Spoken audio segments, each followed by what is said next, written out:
ಸೇವಂತಿ, ನೋವಿನ ಹಿಂದೆ ನಲಿವು ಇರುತ್ತೆ ಅನ್ನೋದು ಎಷ್ಟು ಸತ್ಯ ಅಲ್ವಾ?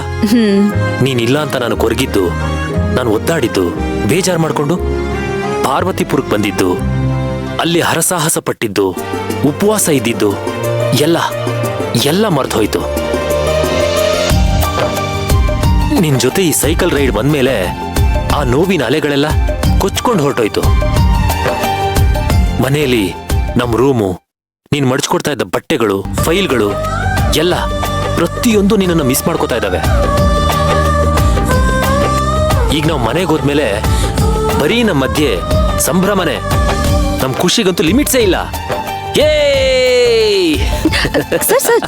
ಸರ್ ಸೈಕಲ್ ನಿಲ್ಸಿ.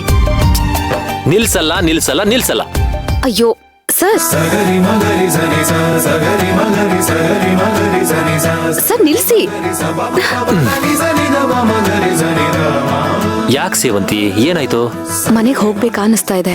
ಓಹೋ, ಸೈಕಲ್ ರೈಡ್ ಸಾಕಾಗ್ಲಿಲ್ವಾ? ಇನ್ನೊಂದ್ ರೌಂಡ್ ಹೋಗ್ಬೇಕು ಅನಿಸ್ತಿದ್ಯಾ? ಇಲ್ಲ ಸರ್. ಮತ್ತ್ಯಾಕ್ ಬೇಡ ಅಂತಿದ್ಯಾ? ಮನೆ ಹತ್ರನೇ ಇದೀವಲ್ಲ. ಆದ್ರೆ ಮನೇಲಿರೋ ಮನ್ಸುಗಳು ಹತ್ರ ಆಗ್ಲಿಲ್ವಲ್ಲ ಸರ್. ಸೇವಂತಿ, ಏನೇನೋ ಯೋಚನೆ ಮಾಡಬೇಡ ಸೇವಂತಿ. ಏನೇನು ಅಲ್ಲ ಸರ್, ಅದೇ ಸತ್ಯ ಅಲ್ವಾ? ನಾನ್ ಮನೆಗ್ ಬಂದ್ರೆ ಅಲ್ಲಿ ಯಾರಿಗೂ ಇಷ್ಟ ಆಗಲ್ಲ. ಹಾಗಂತ ಮನೆ ಸೊಸೆ ನೀನು ಮನೆಗ್ ಬರೋದ್ ಬೇಡವಾ?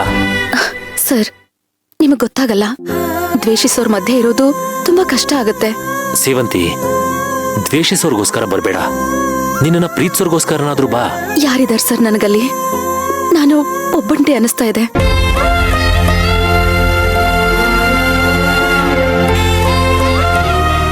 ಯಾಕೆ ಸೇವಂತಿ, ನಾನಿಲ್ವಾ? ನೀನನ್ ಪ್ರಾಣಕ್ಕಿಂತ ಹೆಚ್ಚಾಗಿ ಇಷ್ಟಪಡೋ ಅಜ್ಜಿ ಇಲ್ವಾ? ನಮ್ಮಪ್ಪ ಇಲ್ವಾ? ಅವ್ರು ಯಾವತ್ತಾದ್ರೂ ನಿನ್ನನ್ನ ದ್ವೇಷ ಮಾಡಿದಾರಾ? ಇಲ್ಲ ತಾನೇ? ಎಲ್ಲದಕ್ಕಿಂತ ಹೆಚ್ಚಾಗಿ ನಿನ್ನನ್ನ ಅಮ್ಮನ್ ತರ ಪೂಜ್ಸೋ ಕರುಣ ಇಲ್ವಾ? ಇಷ್ಟ ಆಗ್ದಿರೋರು ಸಹ ಇದಾರಲ್ಲ ಸರ್. ಇದ್ರೆ ಇರ್ತಾರೆ, ಅವ್ರ ಪಾಡ್ಗೆ ಅವ್ರು ಇರ್ತಾರೆ, ನಿನ್ನ ಪಾಡ್ಗೆ ನೀನಿರು. ನೀವು ಗಂಡಸ್ರು ಸರ್. ಬೆಳಗ್ಗೆದ್ದು ಆಫೀಸಿಗೆ ಹೋದ್ರೆ ಬರೋದೇ ಸಂಜೆ. ನಾವು 24 ಗಂಟೆ ಮುಖ ಗಂಟು ಹಾಕೊಂಡಿರೋರ್ನ ನೋಡ್ಕೊಂಡು ಮನೇಲಿರೋದು ತುಂಬಾ ಕಷ್ಟ ಆಗತ್ತೆ. ಅತ್ತೆ, ಪೂಜಾ, ಅಶ್ವಿನ್ ಎಲ್ರು ನನ್ ಮುಖ ನೋಡಿದ ತಕ್ಷಣ ಮುಖ ತಿರ್ಗಿಸ್ಕೋತಾರೆ. ನನಗೆಷ್ಟು ಹಿಂಸೆ ಅನ್ಸುತ್ತೆ ಗೊತ್ತಾ ಸರ್? ನಾನೇನು ಸುಮ್ಮನೆ ಇರ್ತೀನಿ ಅಂತ ಅನ್ಕೊಂಡ್ಯಾ? ಹಾಗೇನಾದ್ರೂ ಮಾಡಿದ್ರೆ ಅವ್ರಿಗೆ ನಾನು ಸರಿಯಾಗಿ ಬುದ್ಧಿ ಕಲಿಸ್ತೀನಿ. ಯಾಕೆ ಸರ್? ಈಗಾಗ್ಲೇ ನಮ್ಮ ಮನ್ಸ್ ಮಧ್ಯೆ ಇರೋ ಮನಸ್ತಾಪ ಸಾಲ್ದಾ? ಇನ್ನೂ ದೊಡ್ಡದಾಗ್ಬೇಕಾ? ಸರಿ, ಇವಾಗ ನಾನು ಏನ್ ಮಾಡ್ಬೇಕು ನೀನೇ ಹೇಳು. ಏನ್ ಹೇಳ್ಬೇಕು ಅಂತಾನೆ ಗೊತ್ತಾಗ್ತಾ ಇಲ್ಲ ಸರ್. ಎಷ್ಟು ಚೆನ್ನಾಗಿತ್ತು ನಮ್ಮನೆ, ನಮ್ಮ ಮಧ್ಯೆ ಇರೋ ಒಗ್ಗಟ್ಟು ಎಷ್ಟು ಚೆನ್ನಾಗಿತ್ತು. ಏನೇನೋ ಆಗೋಯ್ತು ಸರ್. ಅತ್ತೆ ಮೊದ್ಲು ನನ್ನ ಮಗಳ ತರ ನೋಡ್ಕೋತಾ ಇದ್ರು. ಪೂಜಾ ನನ್ನ ಅಕ್ಕ ಅಕ್ಕ ಅಂತ ಪ್ರೀತಿಸ್ತಾ ಇದ್ಲು. ಅಶ್ವಿನ್ ಅಂತೂ ತಾಯಿ ತರ ನೋಡ್ತಾ ಇದ್ದ. ಜೀವನದಲ್ಲಿ ಏನೇ ನಿರ್ಧಾರ ತಗೋಬೇಕು ಅಂದ್ರು ನನ್ನ ಹತ್ರ ಬಂದು ಅಭಿಪ್ರಾಯ ಕೇಳ್ತಾ ಇದ್ದ. ಆದ್ರೆ ಈಗ ಅವ್ರಿಗೆಲ್ಲ ನಾನು ಯಾಕೆ ಬದುಕಿ ಬರ್ತಿದ್ದೀನೋ ಅಂತ ಅನಿಸ್ತಾ ಇದೆ ಅಲ್ವಾ? ಯಾಕಿಷ್ಟು ಬೇಜಾರು ಮಾಡ್ಕೋತೀಯಾ? ಸರ್, ನನಗೆ ನನ್ನ ಮೊದ್ಲಿನ ಅತ್ತೆ ಬೇಕು. ನನ್ನನ್ನು ತುಂಬಾ ಪ್ರೀತಿಸೋ ನನ್ನ ತಂಗಿ ಪೂಜಾ ಬೇಕು. ನನ್ನನ್ನ ತಾಯಿ ತರ ನೋಡ್ತಿದ್ದ ಅಶ್ವಿನ್ ಬೇಕು. ನನಗೆಲ್ರೂ ಬೇಕು ಸರ್. ನನಗವ್ರೆಲ್ರೂ ಬೇಕು. ಎಲ್ಲ ಆಗತ್ತೆ ಸೇವಂತಿ. ಕಾಲ ಕೂಡ್ ಬಂದ್ರೆ ಅದಾಗದೇ ಆಗತ್ತೆ. ನಾವು ಕಾಯ್ಬೇಕಷ್ಟೇ. ಸಾಧ್ಯನೇ ಇಲ್ಲ ಸರ್. ನನಗಂತೂ ಆ ಕಾಲ ಬರೋದೇ ಇಲ್ವೇನೋ ಅನಿಸ್ತಾ ಇದೆ. ಯಾಕೆ ಅಂದ್ರೆ ಮಗುನ್ ಕೊಂದಿದ್ದು ನಾನೇ ಅಂತ ಅವರೆಲ್ಲ ಅನ್ಕೊಂಡ್ಬಿಟ್ಟಿದ್ದಾರೆ. ಸೇವಂತಿ, ನಿನಗೆ ಧರ್ಮ ಕರ್ಮದ ಮೇಲೆ ನಂಬಿಕೆ ಇದೆ ತಾನೆ? ಸತ್ಯದ ಮೇಲೆ ನಂಬಿಕೆ ಇದೆ ತಾನೆ? ಈ ಜಗತ್ನಲ್ಲಿ ಸತ್ಯಕ್ಕೆ ಸಾವಿಲ್ಲ ಅನ್ನೋದು ನಿಜ ಆಗಿದ್ರೆ ಒಂದಲ್ಲ ಒಂದು ದಿನ ನೀನ್ ತಪ್ಪಿಲ್ಲ ಅಂತ ಅವ್ರಿಗೆ ಗೊತ್ತಾಗೇ ಆಗತ್ತೆ. ಅವರೆಲ್ಲರೂ ನಿನ್ನ ಒಪ್ಕೊಂಡೇ ಒಪ್ಕೋತಾರೆ. ನಿಜವಾಗ್ಲೂ ಒಪ್ಕೋತಾರಾ? ನನ್ನ ನಂಬು. ಇವ್ರ ಮನ್ಸಲ್ಲಿರೋ ಕಹಿನೆಲ್ಲ ಆಚೆ ಹೋಗೋ ಹಾಗೆ ಆ ಭಗವಂತ ಮಾಡೇ ಮಾಡ್ತಾನೆ. ಏನೋ ಅಷ್ಟಾದ್ರೆ ಸಾಕು. ಇಲ್ದೆ ಹೋದ್ರೆ ಮನ್ಸಿಗೆ ತುಂಬಾ ಕಷ್ಟ ಆಗುತ್ತೆ. ನಾನು ಇರೋವರೆಗೂ ನಿನಗೆ ಕಷ್ಟ ಹತ್ರಕ್ಕೂ ಸುಳಿಯೋದಕ್ಕೆ ಬಿಡೋದಿಲ್ಲ ಸೇವಂತಿ.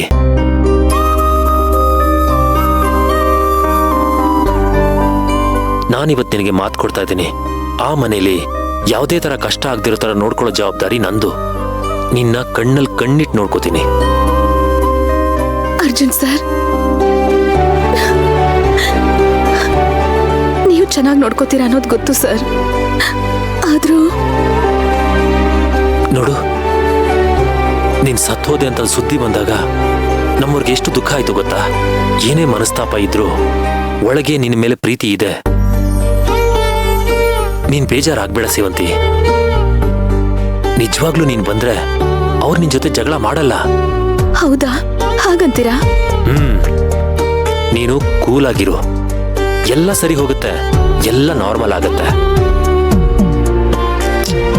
ಇನ್ನು ಏನು ಯೋಚನೆ ಮಾಡ್ತಿದ್ಯಾ? ನಡಿ ಹೊರಡೋಣ.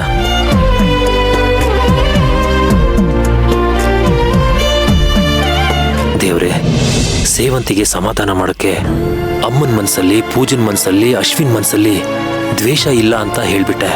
ಆದ್ರೆ ಅದ್ ನಿಜನಾ? ನಿಜವಾಗ್ಲೂ ಅವ್ರು ಇವಳು ಹೋದ ತಕ್ಷಣ ಇವಳ ಮೇಲೆ ಜಗಳ ಆಡಲ್ವಾ? ಸರ್ ಹೊರಡಿ.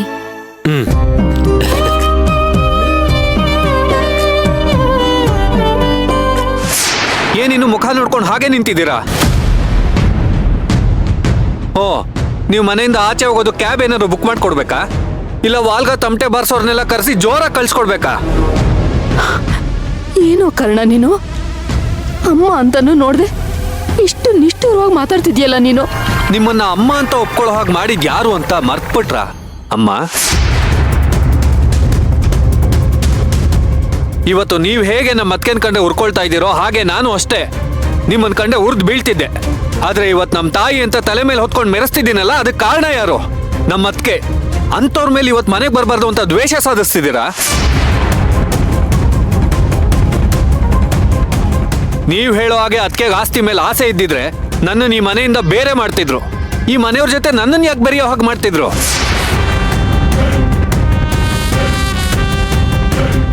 ಇನ್ನು ನೀನು ಮಾತೆತ್ತದ ನನ್ನ ಮಗುನ್ ಸಾಯಿಸ್ಬಿಟ್ರು ಅಂತಿದ್ಯಲ್ಲ, ಅವ್ರಿಗೆ ಮಗು ಸಾಯಿಸೋ ಉದ್ದೇಶನೇ ಇದ್ದಿದ್ರೆ ನಿನ್ನ ಹೆಂಡತಿನ ಆಸ್ಪತ್ರೆವರೆಗೂ ಕರ್ಕೊಂಡು ಹೋಗೋವಂಥದ್ದು ಏನಿತ್ತು? ಮನೇಲೆ ಸಾಯಿಸ್ಬೋದಿತ್ತಲ್ಲ.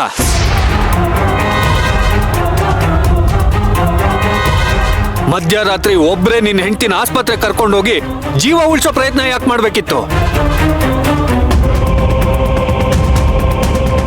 ಏನೋ ರಿಪೋರ್ಟ್ ಅಲ್ಲಿ ಬಂದಿದೆ, ಅದಕ್ಕೆ ಕೊಟ್ಟಿದ್ದ ಪ್ರೋಟೀನ್ ಪೌಡರ್ ಇಂದಾನೆ ನಿನ್ ಮಗು ಸತ್ತಿದ್ದು ಅಂತಿದ್ಯಲ್ಲ. ಅದಕ್ಕೆ ನಿನ್ ಮಗು ಸಾಯಿಸೋ ಉದ್ದೇಶನೇ ಇದ್ದಿದ್ರೆ ಅದಕ್ಕೆ ಪ್ರೋಟೀನ್ ಪೌಡರ್ಗೆ ಪಾಯ್ಸನ್ ಏನಕ್ಕೆ ಹಾಕ್ಬೇಕಿತ್ತು? ದಿನ ಮನೇಲಿ ಅದಕ್ಕೇನೆ ಅಡ್ಗೆ ಮಾಡೋದು. ದಿನ ನಿನ್ ಹೆಂಡತಿ ಊಟದಲ್ಲಿ ವಿಷ ಹಾಕಿ ಸಾಯಿಸಿದ್ರೆ ನಿನಗೆ ಹೇಗೆ ಗೊತ್ತಾಗ್ತಿತ್ತು? ಏಯ್, ನನ್ನ ಅದಕ್ಕೆ ಅವತ್ಗೂ ದೇವತೆನೆ, ಇವತ್ಗೂ ದೇವತೆನೆ. ಬದಲಾಗಿರೋದು ಅವರಲ್ಲ, ನೀವು, ನಿಮ್ ದರಿದ್ರ ಮನಸ್ಥಿತಿಗಳು.